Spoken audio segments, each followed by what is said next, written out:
Chapter 27. Listen to me and I'll carry you. Maybe it was having had a steady diet of adulation that caused me to stick my head up a little higher than I normally would when Vince called a meeting at TV's at the end of April. If anyone had anything they wanted to say, Vince offered, we should feel free to speak up. After a number of minor questions were posed, I put up my hand. Steroids had aided a lot of wrestlers in recuperating from injuries, I said, and now that we were all clean, maybe Vince could consider giving us a lighter schedule. Many of us were on the road 300 days a year and, in the dressing room, complaints about the grueling pace were constant. Vince got annoyed at me and said, if you can't handle it, then maybe you should consider doing something else. You told us to speak our minds, so that's what I'm doing. Vince scowled across the room. You're the only one complaining, he said. The unspoken reality in the room was that we were all working so hard for a lot less. Vince's beloved World Bodybuilding Federation was fast becoming a financial disaster, kept alive only by the proceeds from the WWF. I looked around and asked, okay, everybody, who has a complaint about the schedule? And raised my hand. Only Hawk and Knobs raised theirs in support. The rest of the boys stared at their feet. I lowered my hand.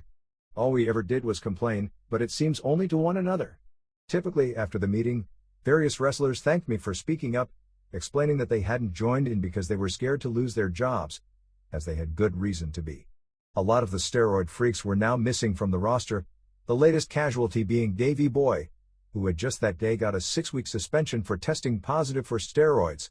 That night, while being interviewed by Mean Gene Okerlund, I did one of my first shoot interviews, in which the real Bret Hart talked through the Hitman character. For all the times my father's been in my corner and for all the times that he's backed me up, I said, I want to dedicate my IC title win to my dad. Happy 77th birthday. This is for you. Bending reality into my storylines was becoming a trademark of mine. The birthday party was held a few days late, on May 5th, so that Owen and I could make it. Ellie was up from Florida to surprise Stu, and they hadn't seen each other in a while. There was such joy in Stu's eyes when Ellie walked in. If the stories were right, back in Tampa, Jim had a serious cocaine problem and was blowing all the money he'd won from his lawsuit, riding around on his brand new Ninja motorcycle with what was left of his riches stuffed into his fanny pack. An exasperated Ellie had finally left him to his own undoing. Rumor had it that Vince had big plans for SummerSlam 1992.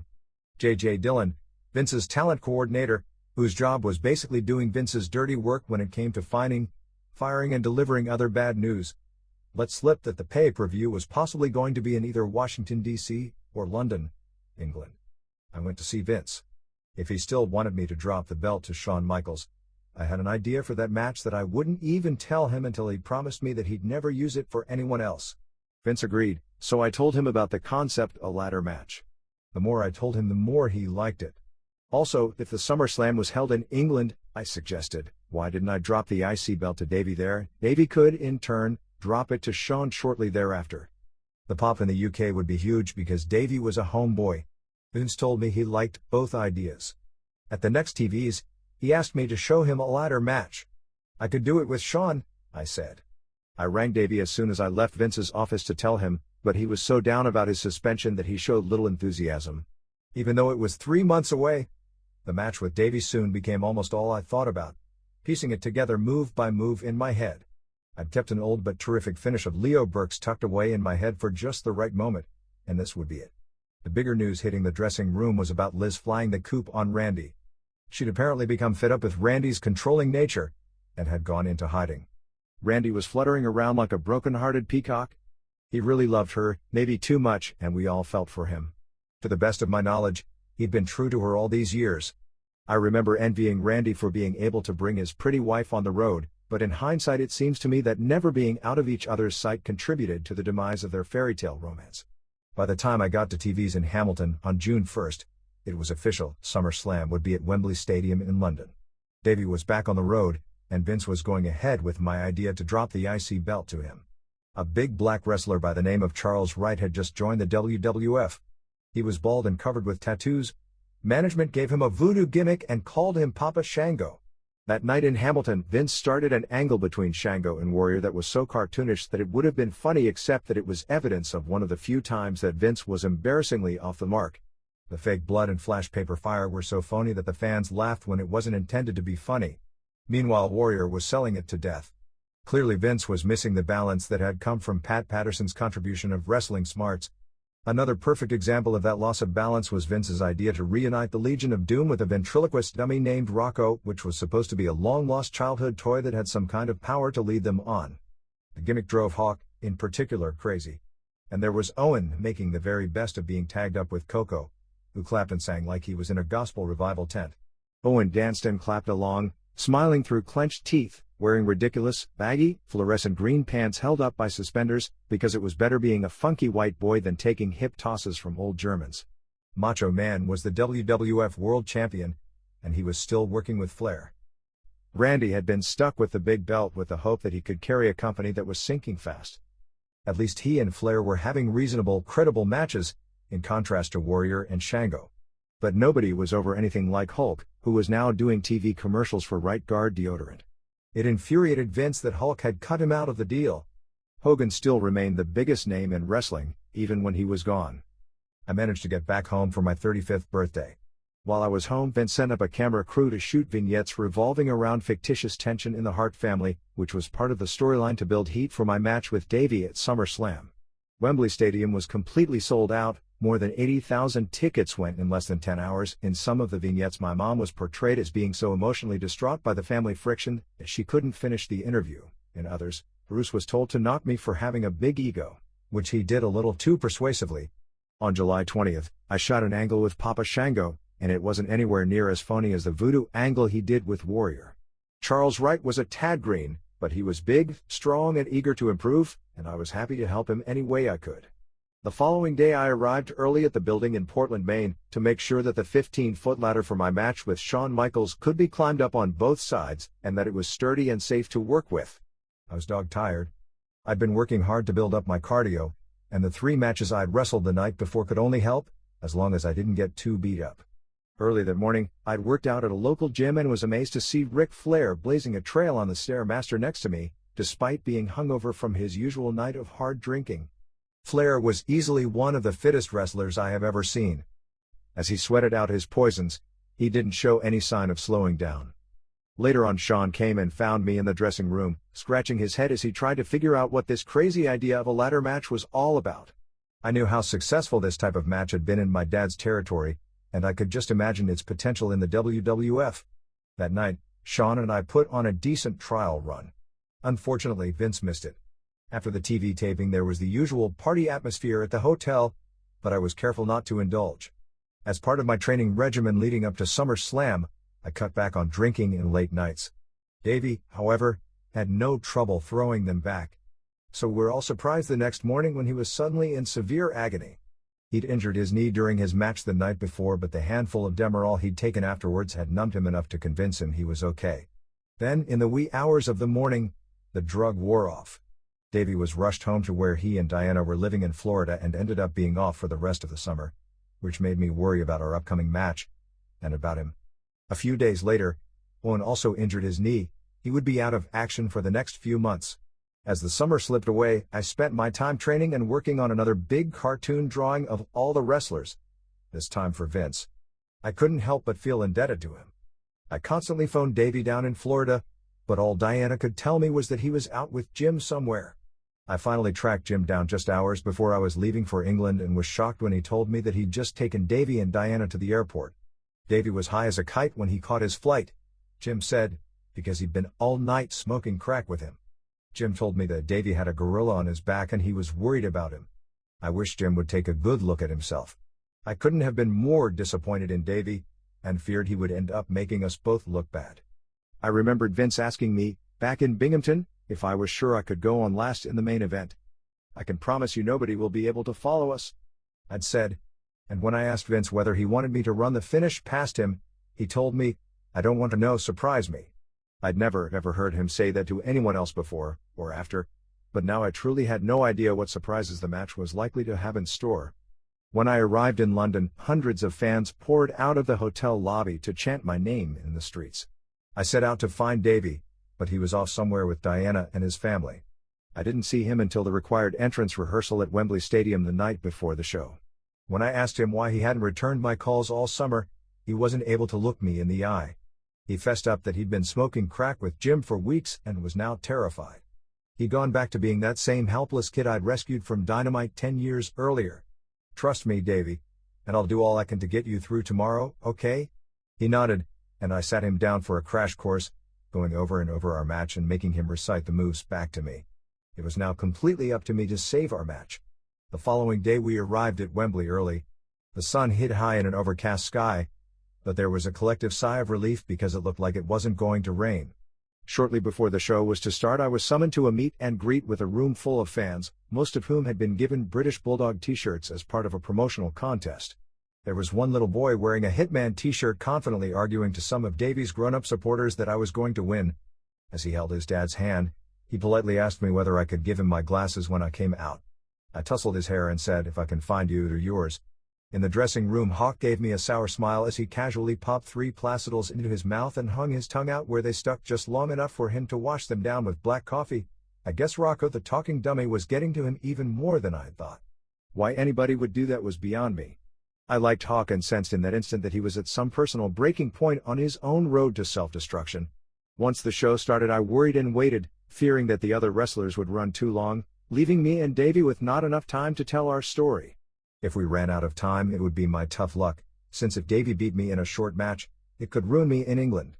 One positive note was that the referee was Gorilla's boy, Joey Morella, who, in my opinion, was the best WWF ref. I knew he'd do his best to help me communicate with Davey once we got out there. I was amazed to see Hawk, who was nearly out on his feet, climb onto a rented Harley-Davidson and wobble all the way out to the ring, behind Animal and their manager, Paul Ellering, who were also on bikes. Not that this should be recognized as some kind of amazing feat in itself, but the truth is that it was. Considering that he was barely conscious from bell to bell, the fact that Hawk, with the help of his opponents, Mike Rotundo and Ted DiBiase, and of Animal, somehow had a match, is a testament to all of them. But it mattered little, since Hawk upped and quit the next day, leaving Animal to fend for himself. Warrior and Randy had a decent world title match, but their ongoing angle never made much sense and only got more convoluted when Ric Flair, managed by Mr. Perfect, was the one to cost Warrior the belt. The sky was a beautiful purple-blue by the time our match was called. Davey went out before me to a huge ovation. I was banking on my sense that the British fans truly loved me, but would feel they had to support their fellow countrymen. To all the fans watching via satellite, I'd be a huge underdog. Today I'd break all their hearts and win their undying loyalty. I was betting my career on it. The aisle was so long that my usual entrance music played twice as I made my way to the ring, the picture of confidence in my leather ring jacket. English football horns trumpeted through a crowd of all ages while Union Jacks fluttered in the soft breeze. I was eased by the sight of numerous pink and black signs, and I had the distinct sense that God was with me as I silently vowed to show Vince, Davey and the world how good I was. As I stood nose to nose with Davey, he appeared to be every bit as determined, both of us unflinching warriors refusing to give way before battle. While a thunderous bulldog chant reverberated through the stadium, I unbuckled the belt, held it up to my lips, and kissed it. I handed it to Joey, who held it up to the crowd, while I dropped out to the floor to give my sunglasses away. To our mutual surprise, I was able to place them on the little boy I'd promised them to earlier. His dad smiled, impressed that I was a man of my word. Back in the ring, Joey gave Davey and me the rules, the three of us momentarily awestruck by the size of the crowd. We pushed off with Davey looking strong and serious. The crowd was ours and the bell sounded. At first Davey outmaneuvered me with simple and realistic wrestling, but after only a few minutes, he was breathing hard. "Brett, I'm fooked," Davey panted as I had him clamped in a side headlock. "I can't remember anything." "Davey, just listen to me, I'll carry you." Joey shot me a worried look. This would be the test of my career. So, that's how it was. Me calling out every single high spot for Davey. Sometimes even the necessary facial expressions, helping him conserve what little stamina he had for a comeback that was still more than 30 minutes away. Every time Davey picked me up, I went up like a feather. He went up for me like a full refrigerator. I made sure I didn't overdo it as a heel, knowing the fans would forgive me in the end when I lost. 25 minutes into the match, I locked Davey in a sleeper hold, and the crowd immediately got behind him, cheering him on to revive himself as he crawled to the ropes, gasping for air. I snapped a beautiful boot straight into his face, grazing the tip of his nose like I'd snapped it hard with my finger to wake him up. The drama built, layer upon layer, as every move that came followed a logic that never detracted from the story. I hit Davey with my whole arsenal, finally locking on the sleeper again. As he sank to his knees, I called the spots into his ear, and he rose up to his feet with me on his back. Staggering backward, he rammed me into the corner with all his weight, nearly snapping my neck in half on the top rope for real. But there was no time to sell as I slapped on the sleeper one more time. Again, Davey sank to his knees as Joey muttered, "Do you guys hear that crowd? This is unbelievable." We went into a beautiful sequence of moves, ending up with an old Hart Foundation bulldog spot where a groggy Davey went for a press slam but lost his balance and accidentally crotched me on the ropes, to the roar of the crowd. I'd carried him as far as possible, and now Davey took over for his long-awaited comeback. I called out all his big moves for him, and after I'd taken them all, Davey dragged me to my feet by my singlet straps, revived enough to signal with his hands that it was time to finish me off with his running power slam. Always incredibly strong, Davey easily twirled me over his shoulder and charged across the ring, flattening me to the mat for the 1-2. But this time it was me who astounded the crowd by barely kicking out. Clutching his face, a tearful Davey only half feigned amazement as he finally realized that I'd put together a masterpiece. I dragged myself to the ropes and fell out to the apron. Davey suplexed me back in, but I dropped behind him, gripped him tightly around the waist, and jerked him into a perfect German suplex. This time Davey kicked out. As we got to our feet, I attempted a front suplex, but Davey didn't budge. Instead, he blocked it, lifted me straight up, and dropped me painfully hard on the top corner strut, nearly castrating me. A half-inch over and the match would have ended right then and there. Davey climbed up to the top corner and, before he had time to think about it, we did a standing vertical suplex off the top, crashing to the mat below. This was considered the most high-risk, breathtaking move in the business at that time. As Davey draped an arm over me for the 1-2, I kicked out again at the last possible second. The crowd was stunned, but they'd only seen the appetizers. The best was yet to come.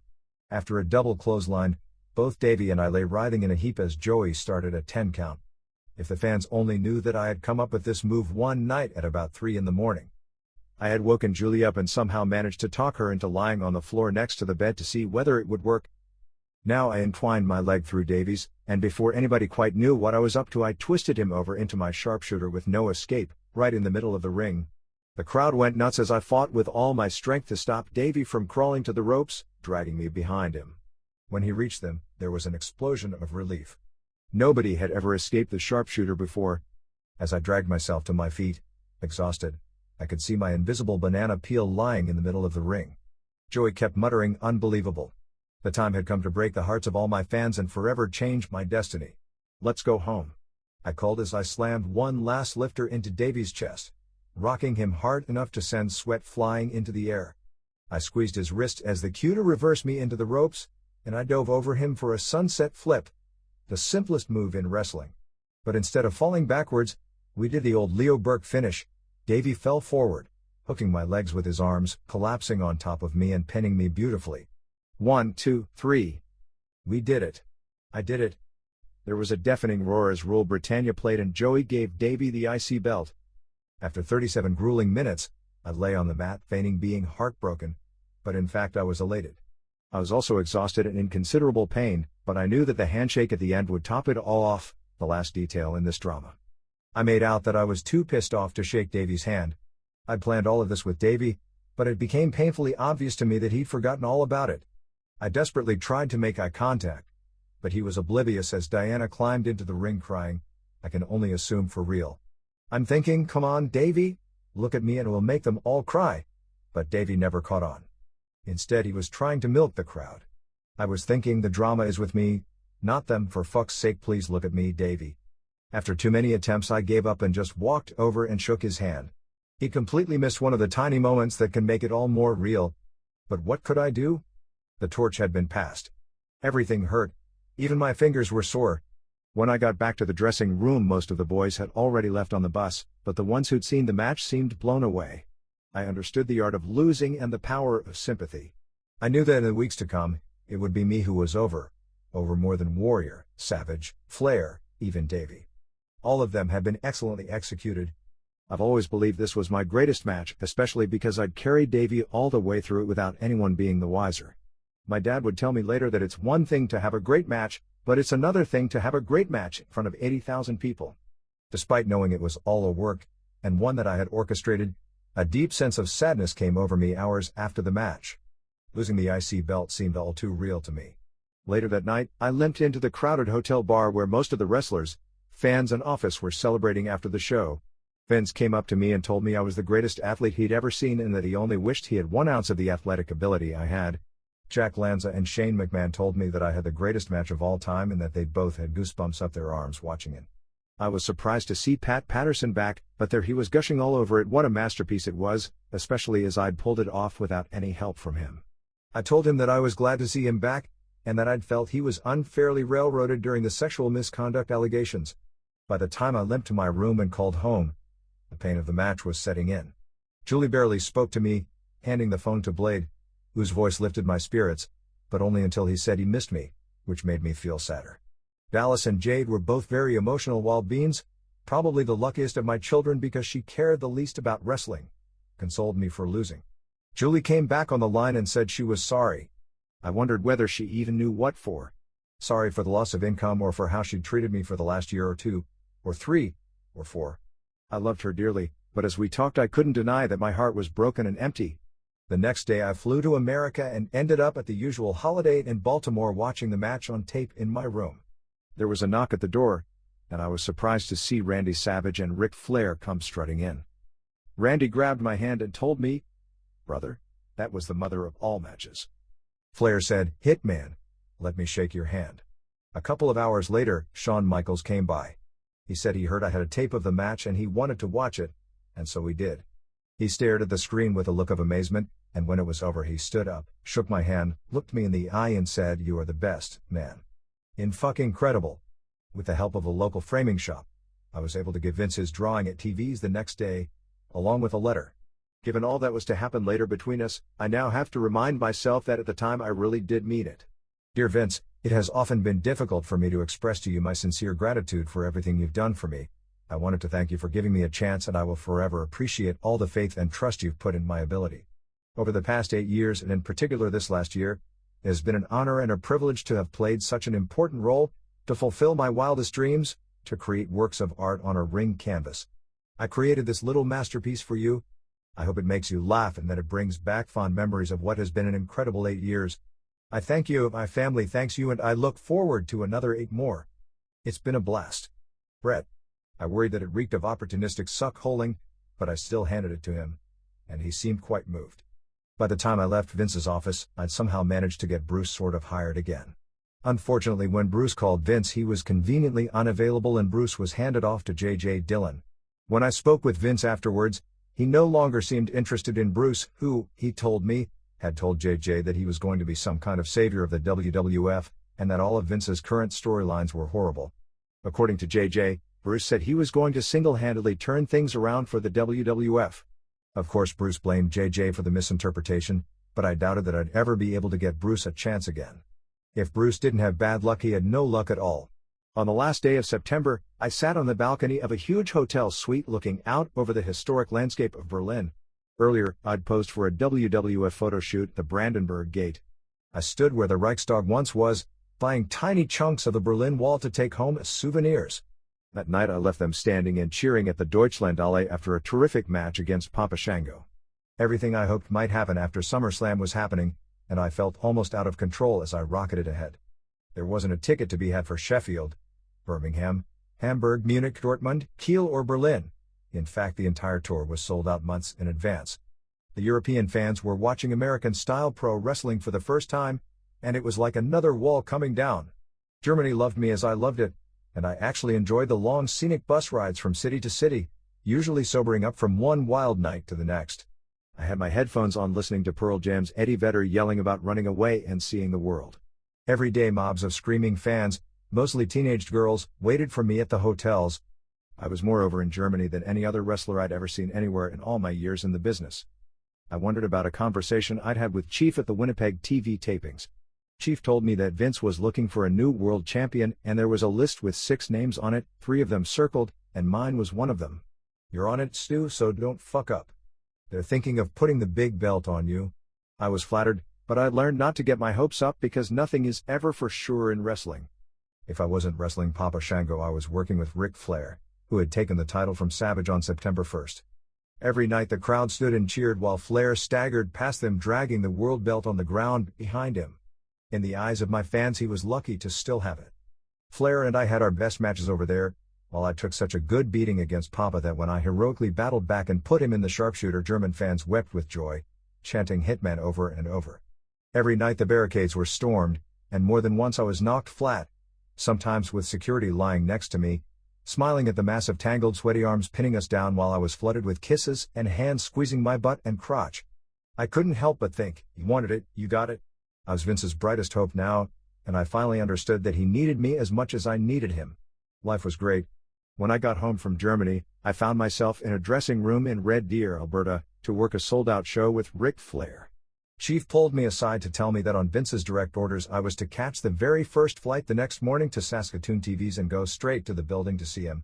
When I arrived in Saskatoon and saw the WWF's always immaculately clean ring trucks and the stagehands all wearing matching blue coveralls unloading state-of-the-art TV production equipment, I was struck by the contrast with the old days, when one of Stu's dilapidated vans and a rusty old ring trailer would have been parked out back. I patiently sat in a chair at the end of a long backstage hallway waiting to see Vince, who was having a closed-door meeting. After a few minutes the door opened and out came Flair, who turned around and shook Vince's hand in the doorway. Neither of them saw me waiting at the end of the hall as Flair briskly walked away in the other direction. Then Vince turned and saw me and waved me over. He shut the door behind us. I could detect neither good nor bad as I tried to read his face. He took his seat, tenting his fingers as he looked at me. "You've been with me now for how many years?" 8 years, I replied, realizing that I'd been with him longer than any other working wrestler left in the company, with the exception of Mr. Fuji, who was a manager now. Everyone from the early days was gone. "And how many towns have you missed in that time?" "1. Vince praised me for my dedication. Then he said, "I've done everything I could think of, put the tag belts on you, and the Intercontinental belt, and I finally reached the point where I don't know what else to do with you." I wondered if this cold-hearted son of a bitch was actually firing me the very same day that he was supposed to be flying my dad up to be in my corner. I envisioned trying to explain all this to Stu. The blood going to my heart began to churn thick as mud, when suddenly Vince broke into that goofy grin and said, "So that's why I've decided to put the world belt on you tonight." Dead silence. I simply did not grasp what he'd just said. "Hell, aren't you going to smile or something?" He laughed, that famous Vince McMahon yuck yuck yuck. I promised him I wouldn't let him down. He said he wasn't worried about that. All I had to do was keep on being the best worker in the business and he'd take care of the rest. Nothing's ever written in stone, but my plans are to keep the belt on you for at least a year. Congratulations, Brett. We talked a little longer about what this would mean. "From now on you'll fly only first class," Vince said. When I asked him if that meant the customary limo every night in every town, like all the champions before me had, he said no, and that he was also cutting out the private dressing room complete with fruit basket. I told him I didn't mind because I preferred to be one of the boys anyway. I was in complete and total shock as I shook Vince's hand, promising him that I'd do the best I could every night for him and the company. I left the office like I was walking on air, called Julie to tell her what was going on and asked her to pull Jade and Dallas out of school so they could fly up to celebrate the big moment. It would be easier without the two little ones. Then I called Stu and Helen. As the day went on, word got around to all the boys, and I was congratulated by every one of them, even Warrior. Vince had also told me that Flair was fine with it, that he had great respect for me and was honored to put me over. So on October 12, 1992, I came out to a sold-out crowd in Saskatoon, where I'd had my very first pro wrestling match 14 years earlier. Saskatoon. Who'd have ever guessed?